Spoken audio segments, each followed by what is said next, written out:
My brother said that I was bringing shame on the family with my cheap car. He was so sure of himself until he found out about my fleet of cars. I pulled into the driveway just as the last of the sun dipped below the horizon. My old Honda Civic coughed softly as I turned off the ignition. The silver paint was dull from years of sun and rain, and the bumper still bore a tiny dent from that time I backed into my own mailbox. It wasn't glamorous, but it was mine.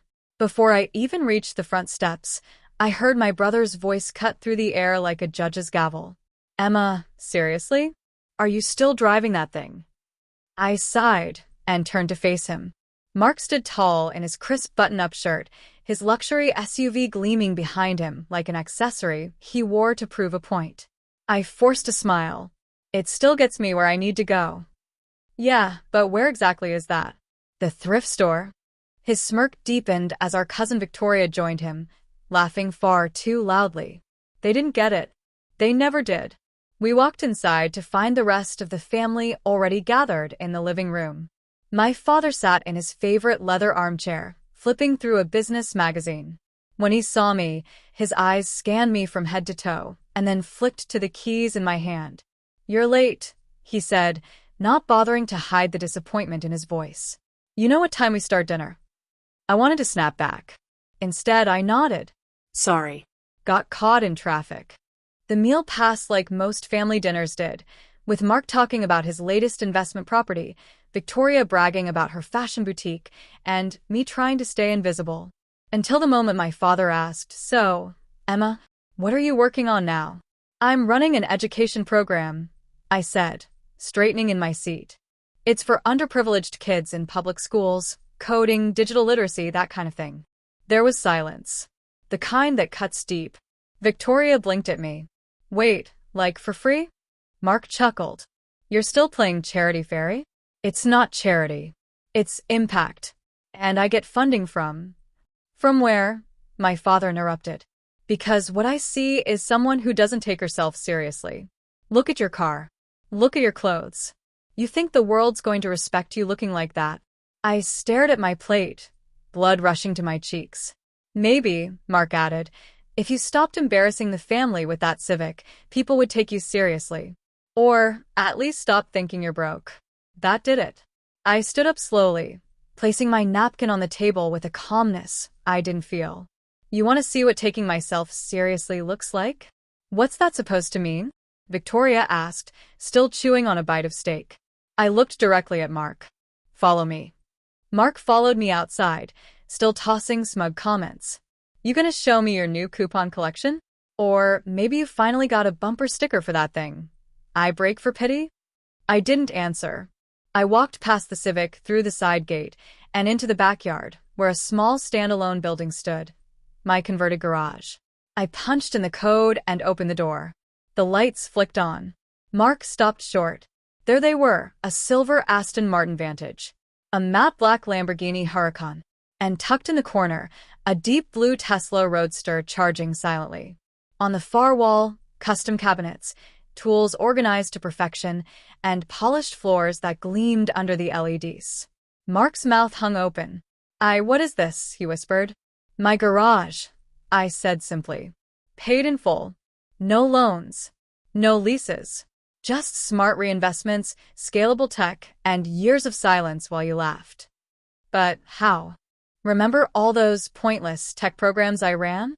They were test beds for software.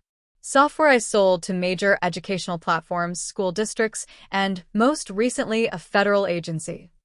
Mark blinked. "Wait, you made all this from kids' coding classes?" I turned to him. "From building systems that teach. Systems that scale. And I kept driving that Civic because I didn't need to prove anything. Not to you. Not to Dad. Not to anyone." He looked back at the Civic as if seeing it for the first time. And for once, Mark was speechless. The silence in the garage lingered longer than either of them expected. The gleam of polished chrome, the subtle scent of leather, and the faint echo of their breathing filled the space. Marcus kept glancing at the rows of luxury vehicles, the Lamborghini Huracan in matte gray, the deep emerald Aston Martin, the sleek black Ferrari that looked more like art than engineering. How is this even possible? He finally muttered, voice thin with disbelief. You live like a volunteer teacher. You show up with that civic. You are the same Converse from high school. What the hell is going on? Amber stood with her arms crossed, her expression calm, yet unmistakably tired. She didn't enjoy this moment, not the vindication, not the shock, not the reversal of roles. It didn't feel like triumph. It felt overdue. I didn't owe anyone an explanation, she began, her tone controlled, but maybe it's time you understood that success isn't always loud. It's not about pulling up in something flashy or bragging about numbers at family dinners. Marcus ran a hand through his hair, still stunned. You're saying all this is yours? Every car, every square inch of this house, and every line of code in the system that built it. He blinked. Code. Amber nodded and walked toward a narrow glass door at the far end of the garage. Come on. You wanted proof. Let me show you how I got here. They stepped into what looked like a personal tech haven. Massive curved monitors lined the wall. Holographic projections danced over a custom conference table. Amber tapped a fingerprint pad, and the room came alive with charts, dashboards, and real-time analytics. Her custom-built AI assistant greeted them in a calm tone. Welcome back, Amber. This, she gestured, is where I run Digital Horizon Labs. You might know us by our public arm, LearnNova. We build adaptive learning platforms, algorithms that tailor education for every student's pace, needs, and gaps. Schools, governments, private firms, they all use our tech now. Marcus's jaw tightened. I thought you were running some nonprofit? I do. 3 of them, she said. But that's the outreach. The heart of it, the revenue, comes from licensing, custom development, international contracts. Our tech is in over 18 countries now. We have 7 patents for pending. Last quarter? $28 million in licensing alone. He swallowed hard. You never told us. You never asked, she said simply. And when I tried, all I got was condescension about not having a real job.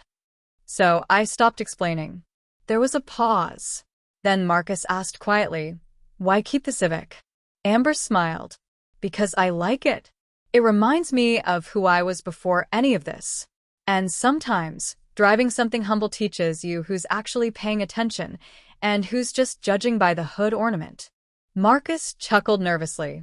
Damn. All this time, I thought you were struggling. No, she replied. You just didn't look closely enough. They returned to the living room, where the family had already gathered. Their father was seated stiffly on the couch. Sophia leaned back with a wine glass in her hand, and Aunt Belinda was mid-sentence when she saw Amber and Marcus walk in. Marcus cleared his throat and said, Amber has something to share with everyone. She took a breath and began, not with pride, but with purpose. She told them about her early days at MIT, the late nights spent writing machine learning models, the venture capital rejections, the burnout, the one investor who finally took a risk. She told them how she'd built Digital Horizon from her garage, the same one they had just stood in, before expanding to offices in Boston, Seattle, and Amsterdam. When she finished, the room was dead silent. Even Sophia looked shaken. Their father finally asked, Why didn't you tell us sooner? Amber looked him in the eye. Because I needed to know that my worth wasn't tied to a dollar sign. That even if I earned nothing, my work still mattered. But apparently, it takes millions to get a seat at this table.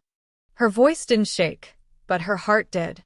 Years of holding it all in, the frustration, the dismissal, the quiet victories, all came out at once. The room had never felt so small. Aunt Belinda wiped a tear. Sweetheart, you've changed lives. I hope so, Amber said. That was always the point. Marcus stepped forward and did something unexpected. He hugged her. Tight. Long.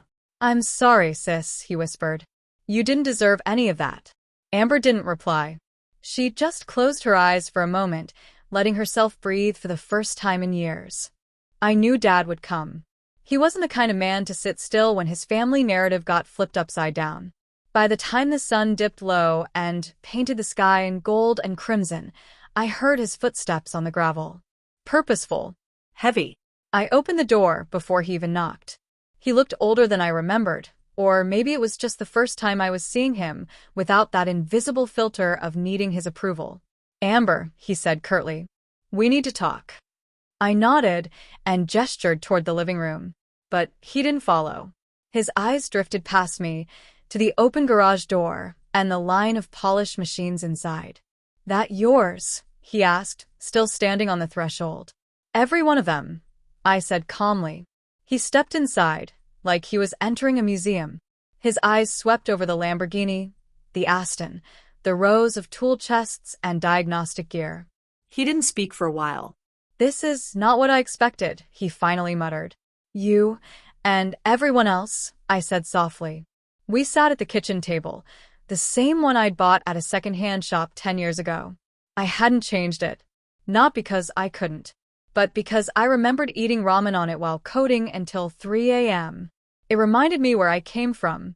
"I owe you an apology," Dad said, surprising me. "I always thought you were wasting your time with that education stuff. You didn't talk big like Marcus. You didn't flash your paycheck like Victoria. I figured maybe you just didn't have it in you." "I know," I said. There was no venom in my voice, just truth. "You were always quiet, a little strange. You never chased the spotlight. I thought maybe you were hiding from the world." "I wasn't hiding," I said. "I was building." He studied my face. "But why not tell us? Why keep it a secret?" I smiled faintly. "Because every time I did something outside your idea of success, I was mocked. Every time I asked for advice, you looked at Marcus. Every time I brought up my ideas, you told me to get a real job. So I stopped talking and started doing." Silence stretched between us, like a wire ready to snap. "I always wanted to impress you," I added softer. "But eventually I realized I didn't need to. I needed to prove it to myself." Dad leaned back. He looked tired. "You always had a good heart. I see that now. That speech you gave at the Tech for Tomorrow conference, I watched it. Twice. That caught me off guard." "You watched it?" He nodded. "I saw the clip online. You talked about kids in low-income neighborhoods learning to code on your platform. You said you believed knowledge shouldn't be a luxury." "It shouldn't," I said. "That's why I started Digital Learning Dynamics. Not just to make money, but to give kids the tools no one gave me." He looked at me, and for the first time in years, I saw respect in his eyes. Not pride, respect. The kind that's earned, not handed out at birthdays or holidays. "You're not the daughter I thought I had," he said. "You're better." It was the closest I'd ever get to a real, "I'm proud of you" from him. And honestly, it was enough. As he got up to leave, he turned back once more. "Amber, I'm sorry about the things I said. About the Civic. About your work. I didn't understand." "I know," I said. "Most people don't. Until they see the garage." He chuckled. A real, humble laugh. "You sure you're not interested in buying me a Tesla?" I grinned. "Only if you admit the Civic still runs better." He laughed again, and for the first time in a long while, we stood on even ground. The following Sunday, Amber found herself standing in the community center downtown, invited as a surprise keynote speaker at a youth technology event. The room buzzed with energy. High schoolers clustered around laptop stations, teachers exchanged ideas, and local officials made polite small talk. Amber, as always, kept her presence understated. No entourage, no press, just a simple navy dress and her signature calm confidence. She had no idea her speech would be live-streamed, and even less idea that someone from her family would be watching. Back home, Victoria scrolled through social media out of boredom while getting a pedicure. When she saw Amber's face pop up on the trending feed with the title, "Multimillionaire Tech Entrepreneur Empowers Inner-City Teens," she nearly dropped her phone. Curiosity turned into obsession within seconds. She clicked. Amber stood before the audience, speaking about educational equity, access to technology, and the importance of building something meaningful instead of chasing superficial success. She shared how her first prototype for adaptive learning software was built on an old laptop while she lived in a studio apartment, and how she used her first grant not on furniture, but on hiring two brilliant teenage coders from underfunded schools. "Money is not the goal," Amber said, voice steady. "The goal is to leave things better than you found them. If you chase that with everything you've got, the money finds you anyway." Victoria stared at the screen, stunned. Her sister had just garnered a standing ovation, politicians included. That night, Victoria knocked on Amber's door for the first time in years, not to borrow something, not to complain, but with an agenda she wasn't even sure how to admit. Amber opened the door still wearing her badge from the event. "Victoria," she asked, eyebrows raised. "I saw your speech," Victoria said, arms crossed awkwardly. "I didn't know / I mean, what you're doing is big." Amber didn't respond immediately. She just stepped aside and let her sister in. The house was warm and modern, but filled with small signs of intention. Books about learning theory, framed letters from scholarship recipients, handmade art from coding camp graduates. Not a trace of gold-trimmed decor or showy labels. "I didn't come to fight," Victoria said. "I came because I wanted to ask something." Amber looked up from the tea she was pouring. "I've been working in marketing for years," Victoria said, voice low. "But it's all shallow, cosmetics, influencers, lies. And I saw what you're building. I want to be part of something that matters. Teach me what you know." Amber blinked, surprised for the first time that day. She didn't say yes. But she didn't say no either. Instead, she handed Victoria a book. "Read this first," she said. "If you still feel the same, we'll talk." Victoria took the book as if it were a sacred object. 2 weeks later, Victoria showed up at one of Amber's workshops, notebook in hand, dressed down in sneakers and jeans. She didn't speak much. She listened. Some of the kids recognized her from social media. One girl whispered, "Isn't she the one who called your car embarrassing?" Amber smiled. People change. That afternoon, while volunteering at a VR learning booth, Victoria helped a student debug a simulation. For the first time in years, she felt proud of something that had nothing to do with attention. And later, when Amber walked by and gently said, "Nice work," Victoria's face flushed, not from shame, but from something new. Respect. Earned. The email arrived on a Monday morning, marked urgent. Acquisition proposal. Amber skimmed through the contents, her eyes narrowing slightly. A tech conglomerate, Vector Corp, a giant with offices on every continent, was offering to buy Digital Horizon Labs outright. The number? $320 million. Most people would have screamed, called their lawyers, popped champagne. Amber just closed the laptop and continued reviewing a new partnership proposal from the state's education board. By Wednesday, the call started. "Miss Blake," said a smooth voice over the phone. "Vector Corp would like to arrange a meeting. We're prepared to offer cash, equity, and an ongoing advisory role. Your software would scale worldwide within months." Amber paused. "And what happens to the educational programs I run for free? The scholarships? The coding camps?" The man cleared his throat. "We could reassess priorities. Naturally, revenue optimization would take precedence." Amber smiled, not kindly. "Not interested." She hung up. The following Friday, Vector Corp sent 2 executives to her office. They didn't look like villains. They looked like polished ambition, tailored suits, perfect smiles, the smell of expensive cologne trailing behind them. They presented charts, growth projections, even promises of private jets for ease of travel. Amber let them talk for 20 minutes before standing. "You think you can buy me," she said, her voice calm yet cutting. "But this company isn't a trophy. It's a mission. I built Digital Horizon Labs because I wanted every kid, no matter their zip code, to have a fair shot at the future.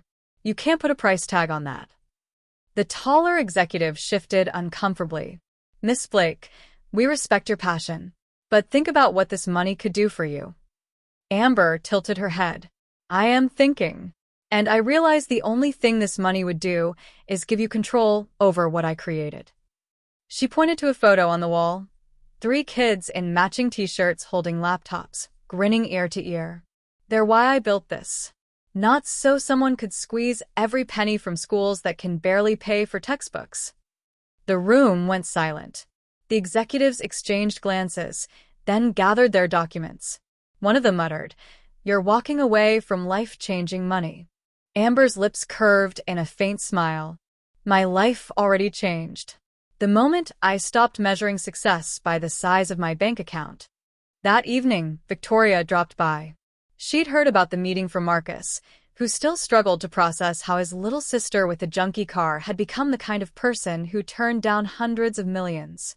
"They offered you how much?" Victoria gasped.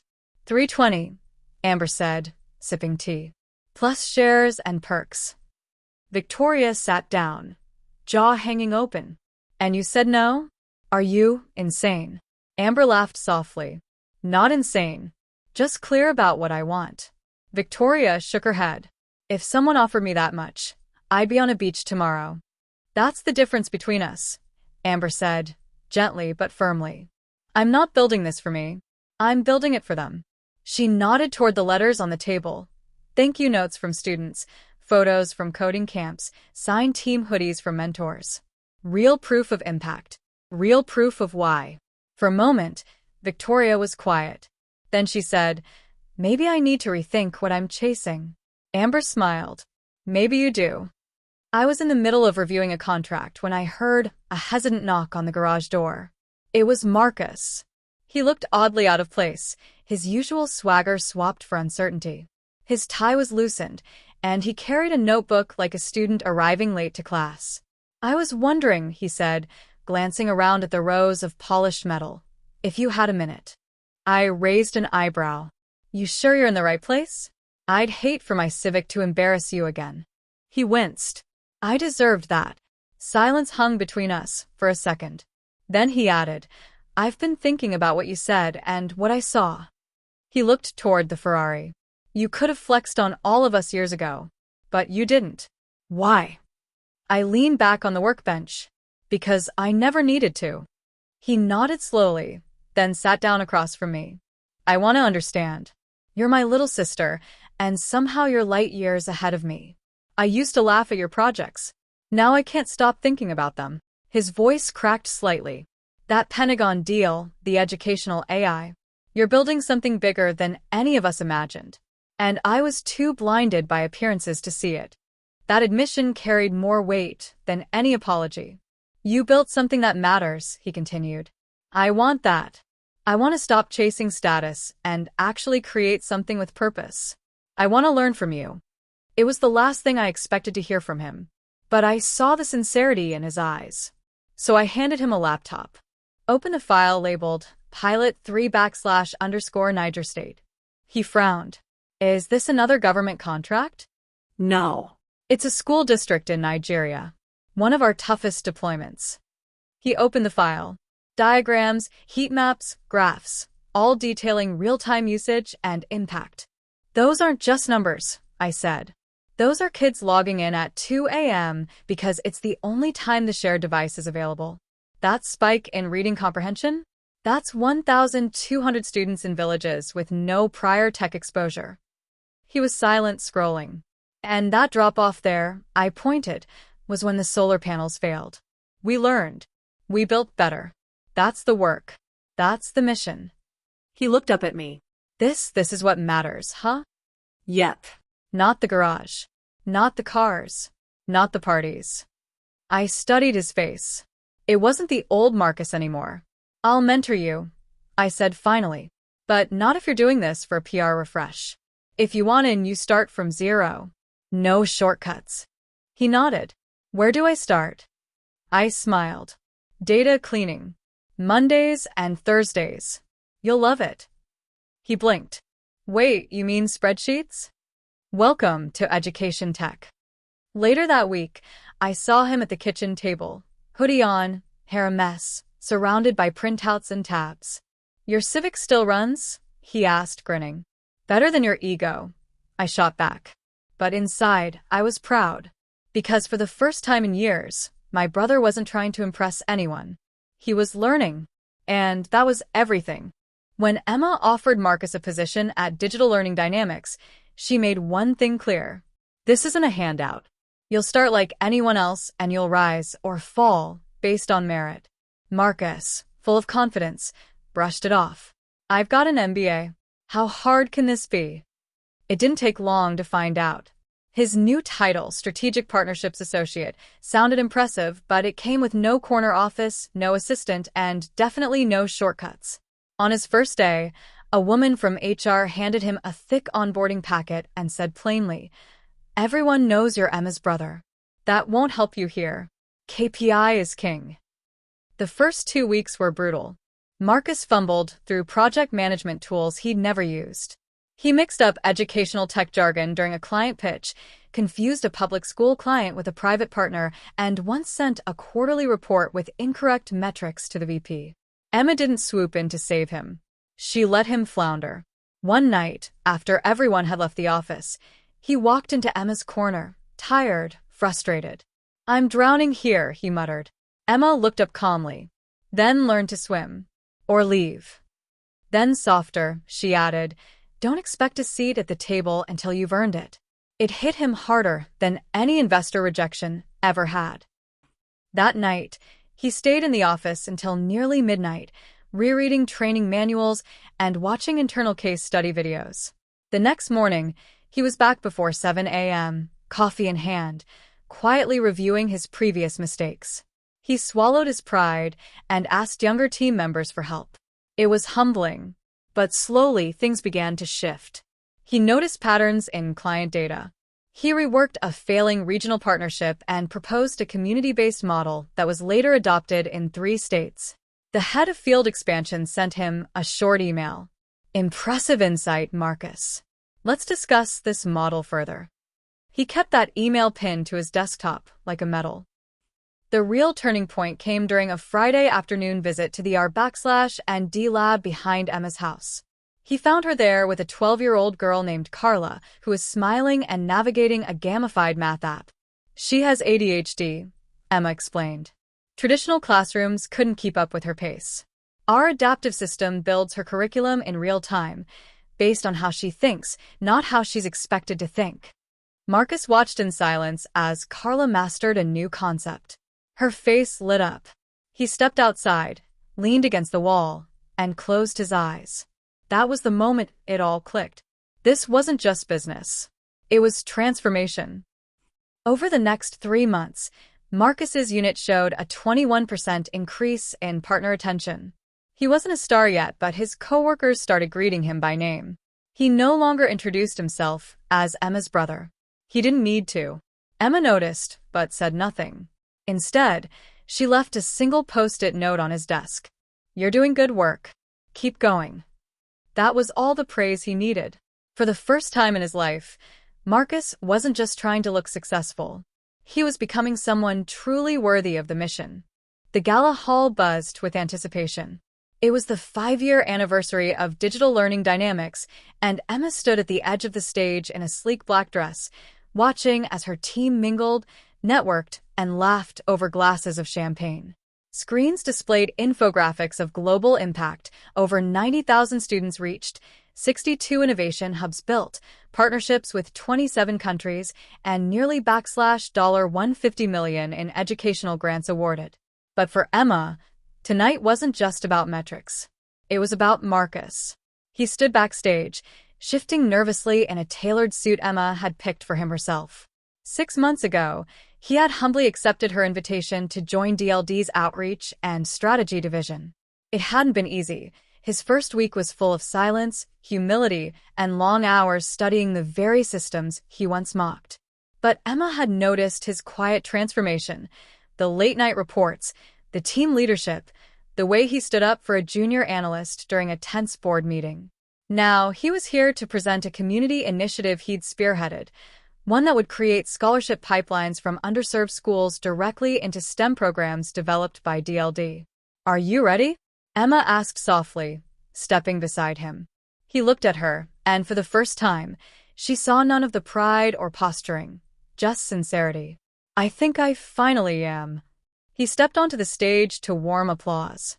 His voice, once brash, was now steady. Confident, not cocky. "I used to think success looked like shiny things. Fast cars, corner offices. But my sister showed me something else, something deeper. Tonight, I want to tell you about the students from East Brooklyn Elementary who, as he spoke, Emma stepped into the crowd.